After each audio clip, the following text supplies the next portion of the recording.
આજરોજ નઈ દિશા awareness forum દ્વારા સંચાલિત SC/ST business summit India team દ્વારા સંત શિરોમણી શ્રી રોહિદાસ સમાજ સેવા સંઘ ચાંદખેડા ખાતે મીટિંગનું આયોજન કરવામાં આવ્યું હતું, જેમાં આગામી ડિસેમ્બરમાં ભારતનું દ્વિતીય રાષ્ટ્રીય mega business summit mega business એક્સપોનું આયોજન પાટ અમદાવાદ ખાતે કરવામાં આવ્યું છે, જેમાં વિશેષ આયોજન માટે ગુજરાતના તમામ જિલ્લાઓમાંથી બિઝનેસમેન સંસ્થાઓના વડાઓએ ઉપસ્થિત રહી પોતપોતાના મંતવ્યો રજૂ કર્યા હતા। આજરોજ આ મીટિંગમાં SC/ST બિઝનેસ સમિટ ઇન્ડિયા ટીમના પ્રણેતા અને પ્રમુખ રાજેશકુમાર નાનજીભાઈ સોલંકી, ભુવાલડી અમદાવાદ ઉપપ્રમુખ શ્રી શાંતિલાલ પરમાભાઈ મહેરિયા, સહમંત્રી શ્રી સુગતભાઈ કનુભાઈ પરમાર, નઈ દિશા અવેરનેસ ફોરમ ડિરેક્ટર દ્વારા ટીમના સદસ્યો ભવન મકવાણા, હરીશભાઈ પરમાર, સાહેબ શ્રી સરખેજ કનુભાઈ પરમાર, બેંકની સાહેબ શ્રી મહેન્દ્રભાઈ વિઠ્ઠલભાઈ પરમાર, ગાંધીનગર ટીમ મેહુલભાઈ ખંભાતવાળા સહ અન્ય તમામ સદસ્યોએ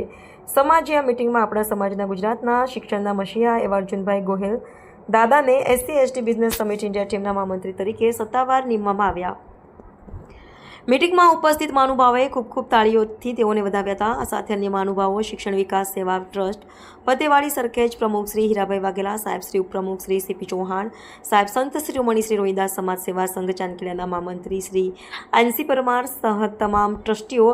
ડાઉનટાઉન ચાંદખેડા ઓનર કેશવ થલાટિયા સાહેબ Shri NC Parmar, ONGC rate officer સંત શિરોમણી શ્રી રોહિદાસ સમાજ સેવા સંઘ ગુજરાત ગાંધીનગર પ્રમુખ શ્રી જશવંતભાઈ પરીખ, સાહેબ શ્રી જયેશભાઈ સોલંકી, પ્રિન્સિપાલ શ્રી ભુવાલડી ગ્રામ પ્રાથમિક શાળા બીમ ફાઉન્ડેશન નરોડાવતી, અમિતાભ દેવજીભાઈ સોલંકી, હીરાપુર ગામ, સામાજિક કાર્યકર સહ સમાજના અન્ય તમામ મહાનુભાવોને આવનાર ડિસેમ્બર 2025માં ભારતનું દ્વિતીય રાષ્ટ્રીય mega business summit mega business એક્સપોનું આયોજન કરવામાં આવ્યું છે। ભાટ ખાતે જે એન્ટરપ્રેન્યોર ડેવલપમેન્ટ ઇન્સ્ટિટ્યૂટ આવેલું છે ત્યાં આગળ આપણે ભારતનું બીજું નેશનલ મેગા બિઝનેસ સમિટ અને મેગા બિઝનેસ એક્સપોનું આયોજન કરી રહ્યા છીએ, જેને સફળતા અપાવવા માટે ગુજરાતના વિવિધ આગેવાનો અને તમામ સંસ્થાઓના વડાઓને આપણે અહીંયા ઉપસ્થિત રાખી આ 2025ના મેગા બિઝનેસ સમિટને સફળ બનાવવા માટે નઈ દિશા અવેરનેસ ફોરમ કંપનીને આ બિઝનેસ સમિટ થકી સફળતા મળે ને દેશભરના યુવાનોને આપણે નવા બિઝનેસ આપી શકીએ અને દેશભરના SC સમુદાયના બિઝનેસમેનોને આપણે જોડીને સમાજને આર્થિક સદ્ધરતા પ્રદાન કરીએ એવા હેતુથી આજે મીટિંગ કરવામાં આવી। રાજેશભાઈ, આજે કઈ તારીખે આપણે સંમેલન રાખવામાં આવ્યું? 21 તારીખે આપણે 21 ડિસેમ્બરના રોજ એ વખતે આપ જે ઉદ્યોગપતિઓ છે એમાં કોણ આમંત્રિત કરવા માંગુ છો? આપણે એનાથી આપણને જે સમાજનો, જે બેરોજગારોનો અને તમામ જે સમાજ ચિંતકોને વગેરે માર્ગદર્શન મળે એના વિશે બોલશે? બિલકુલ, અમારા સાથી ડાયરેક્ટર શાંતિલાલ પરમાભાઈ મહેરિયા, સુગતભાઈ કનુભાઈ પરમાર, અમારા મહામંત્રી સાહેબ શ્રી SC/ST બિઝનેસ સમિટના મહામંત્રી અર્જુન દાદાજી, હરીશભાઈ વાઘેલા સાહેબ, મેહુલભાઈ છે, ભવાલભાઈ છે અને તમામ સદસ્યોની ઉપસ્થિતિમાં અમે હાલ ચર્ચા કરી રહ્યા છીએ કે દેશના જે રીતે ગયા વર્ષે આપણે રાજસ્થાનથી લઈને દિલ્હી, કલકત્તા, હૈદરાબાદ, નાગપુરથી બિઝનેસમેનો આવ્યા હતા અને ભારતના 5માંથી 3 સક્સેસ બિઝનેસમેનો ઉપસ્થિત રહ્યા હતા, તો આ વર્ષે બીજા એવા ઘણા છે, સાઉથમાં છે, બોમ્બેમાં છે, જેમ કે ચમારબાગ બ્રાન્ડ છે, એવી વિવિધ બ્રાન્ડના વિવિધ અલગ બિઝનેસમેનોને આપણે બોલાવીએ અને તેઓ દેશભરના આપણા SC સમુદાયના યુવાનોને મોટિવેટ કરે અને નવા બિઝનેસના પ્રાવધાન આપે એવા અમારા પ્રયાસો ચાલી રહ્યા છે। સરસ, અભિનંદન। હું વોઇસ ઓફ ગાંધીનગર કંટ્રી બાબુ મેસરવાળા આપને આપની આખી ટીમને ખૂબ અભિનંદન પાઠવું છું। દાદા, આપનું નામ અને આપનો પરિચય અને આનો જે ઉદ્દેશ છે, આપ તો આની અંદર આજે મહામંત્રી તરીકે આપણે જાહેર કરી દીધા ગુજરાત પ્રદેશના, ત્યારે અમે તમામ ટીમ આપણે ખૂબ અભિનંદન પાઠવીએ હોઈશું કે તમારા જેવા યુવાનોને શરમાવે એવું કામ કરી રહ્યા છે। દાદાની ઉંમર કેટલી આપણી? 87 હોવા છતાં જે અમને જે અહીંયા એમનું સંબોધન આપણે સાંભળીએ ને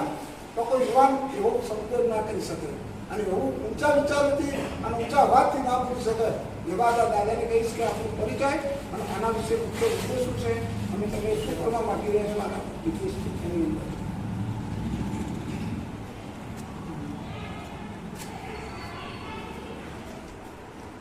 આજે ઉદ્યોગ સમિટના પ્રણેતા યુવાન રાજેશભાઈ સોલંકી. રાજેશભાઈએ સૌ પ્રથમ ગુજરાતમાં અને ઇન્ડિયા લેવલે આ સંસ્થા ઊભી કરીને બાબા સાહેબનું અધૂરું કામ પૂરું કરવાનું એક મોટું સાહસ હાથમાં લીધું છે. આવા કાર્યક્રમમાં હું જ્યારે હાજર રહું છું ત્યારે રાજેશભાઈ અને એની યુવાન ટીમને હું ધન્યવાદ સાથે કહું છું કે તમે એક જેને કહેવાય કે એક મોટું ઐતિહાસિક કામ કરી રહ્યા છો. જેમ બાબા સાહેબે દેશનું સંવિધાન રચીને દેશના ગરીબોને ઉત્થાન કર્યું અને એસસી સમાજ જેવી કચડાયેલી કોમને એ વર્ગને બાબાએ નવું જીવન આપ્યું. એવું જ ડોક્ટર બાબા સાહેબનું અધૂરું સ્વપ્ન રાજેશભાઈ સોલંકી અને એની યુવાન ટીમ આજે કરી રહી છે. સમગ્ર દેશના યુવાન યુવતીઓને બિઝનેસ તરફ વાળવાનું એક ભગીરથ કામ આ નવયુવાને માથે લીધું છે. આજની આ સંકુલમાં જે સભા થઈ એમાં ગુજરાતના વર્ષોથી સમાજની સેવા કરે છે એવા મહાનુભાવો હાજર રહ્યા અને બધાએ કેવી રીતે યુવાનોને અને આપણી ભણેલી ગણેલી દીકરીઓને કેવી રીતે બિઝનેસમાં આપણે જોડી શકીએ એના ખૂબ સુંદર સૂચનો બધા તરફથી મળ્યા.